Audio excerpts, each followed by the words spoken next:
itu bisa dilakukan secara individu, bisa juga dilakukan secara kelompok. Nah, dulu tuh pernah tuh waktu saya kuliah, ketika kuliah seperti kalian gitu ya, kuliah pendidikan pengantar agama atau agama ya, kuliah agama ya, mata kuliah agama, dulu dosennya itu Profesor Nenggolan. Nah, saya pikir dulu waktu zaman SMA banyak ya guru-guru kita yang menggunakan bentuk tes lisan seperti ini, gitu ya. Nah, saya kira saya kuliah nggak akan dapatkan itu. Ternyata saya mendapatkan itu, alhamdulillah ya, punya experience. Jadi Prof Nenggolan itu mengetes kita setelah, jadi kasih beberapa bacaan gitu ya. Ya, salah satunya adalah bukunya dia. Nah, kemudian kita baca, kemudian kita didudukan sebanyak 5 gelombang seperti itu ya. Jadi satu kelas dibagi 5 gelombang. Kemudian nanti beliau akan bertanya secara random kepada kita, gitu ya. Nanti kita dapat pertanyaan yang keberapa, gitu ya. Kita tanya, nanti tiba-tiba kita ditunjuk, gitu. Ya, Devi, coba Devi pakaian takwa apa? Gitu. Contohnya gitu misalnya.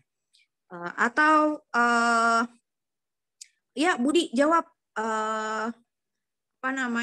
apa sih kepanjangan dari duit misalnya. Doa, usaha, ikhtiar, dan tahu nggak T-nya?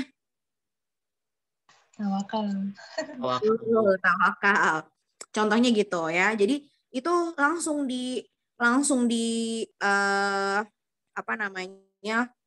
ditanya. Nah, kira-kira kalian siap nggak kalau misalnya saya melakukan evaluasi secara lisan? Nah, itu. Jadi memang tes lisan itu butuh kesiapan yang berlebih bagi si peserta tes gitu ya, dan juga si dosen ya atau guru. Nah, jadi harus disiapkan dulu instrumen tesnya gitu. Kemudian pertanyaannya apa saja yang mau ditanyakan. Kemudian tes lisan ini cenderung memainkan psikologis dan emosional dari si peserta gitu. Jadi tidak heran ada anak-anak yang banyak sudah belajar begitu, kemudian dia lupa ketika ditanya lisan. Karena memang suasana yang menegangkan itu mempengaruhi mempengaruhi proses berpikir siswa pada saat itu gitu ya. Jadi mungkin itu jarang dilakukan kecuali memang dilakukan di lomba-lomba begitu ya. Yang memang butuh kemampuan tidak hanya skill kognisi tapi juga misalnya keterampilan menjawab, keterampilan mengingat dan lain sebagainya. Nah, kemudian ada tes tulis. Nah, tadi beberapa sudah dijawab ya. Nah, tes tulis itu tadi kelompok menyebutnya ada yang tes subjektif sama objektif gitu ya, kelompok ya.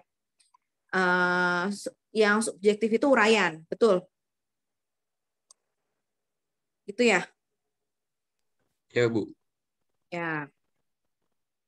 Nah, jadi uraian dan subjektif sebenarnya sama aja ya. Jadi ada tes uraian dan tes objektif gitu ya. Kalau yang uraian itu tadi ada esai berstruktur, kemudian esai bebas ya. Esai berstruktur apa sih bedanya sama esai bebas?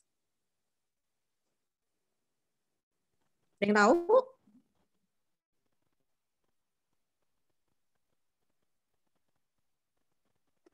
Ada yang tahu nggak? Ini nggak sih Bu, sejenis kayak tes mengarang bebas kalau misalnya kita ada di pelajaran bahasa Indonesia.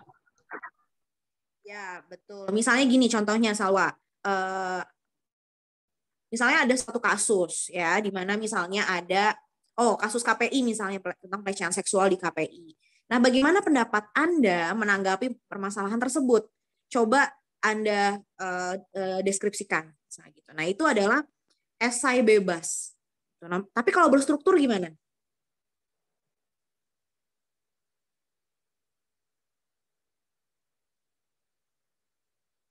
Betul tadi Salwa ya, bahwa si peserta tes bebas untuk mengemukakan isinya atau jawabannya.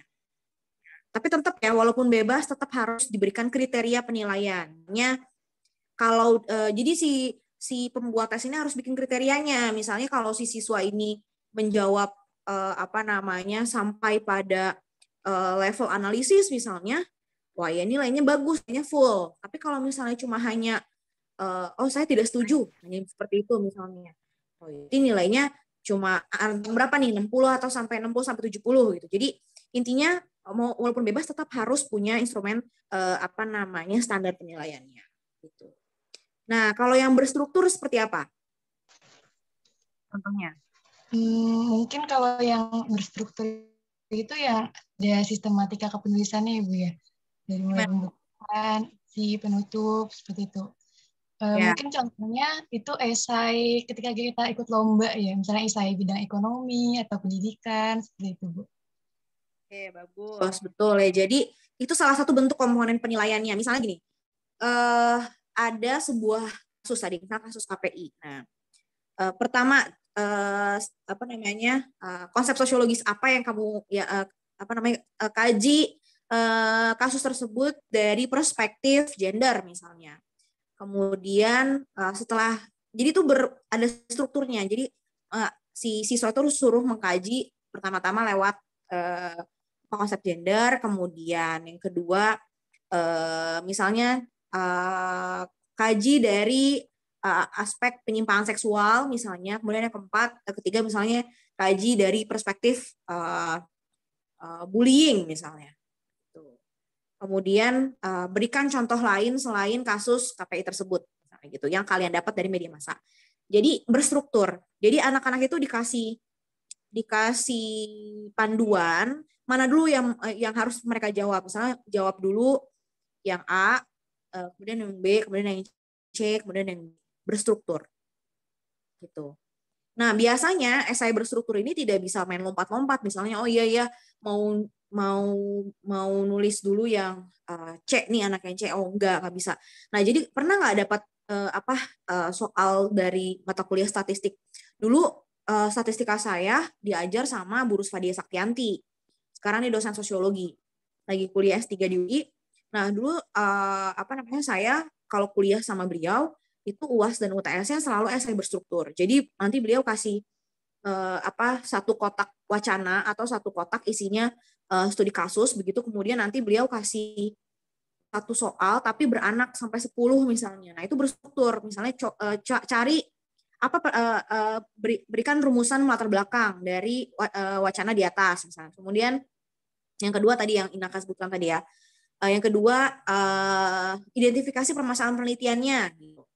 Jadi itu tidak bisa dibolak-balik gitu ya. Jadi itu STI berstruktur gitu ya.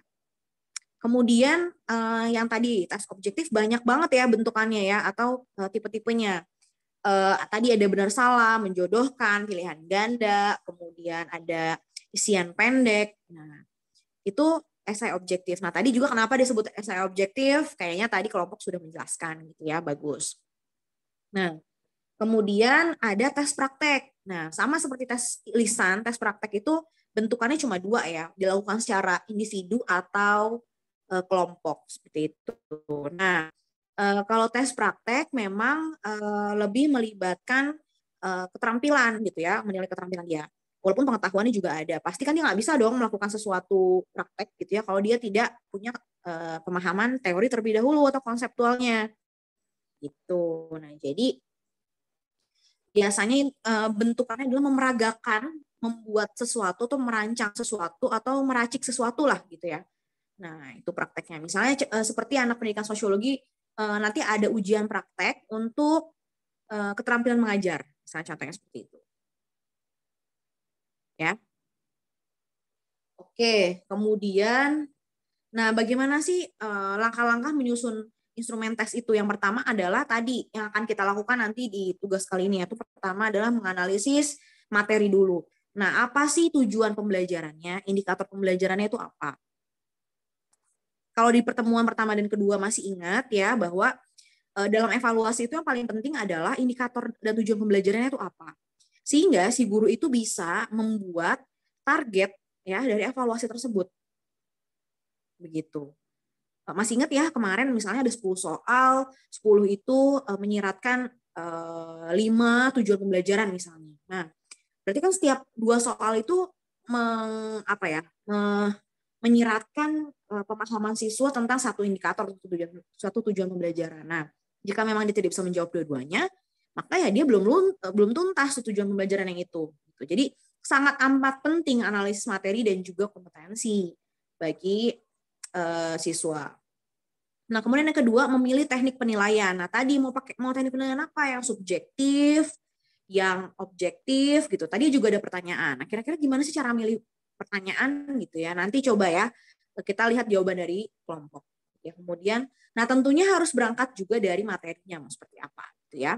Kemudian yang ketiga, setelah menentukan bentuk tes yang seperti apa, baru bisa merumuskan kisi-kisi gitu. Ya, kisi-kisi pertanyaan. Nah, jangan lupa yang di dalam instrumen tes itu harus bisa menguji, instrumen tes itu bukan hanya untuk kognitif. Kalau tadi yang dibahas kelompok, kebanyakan yang kognitif ya.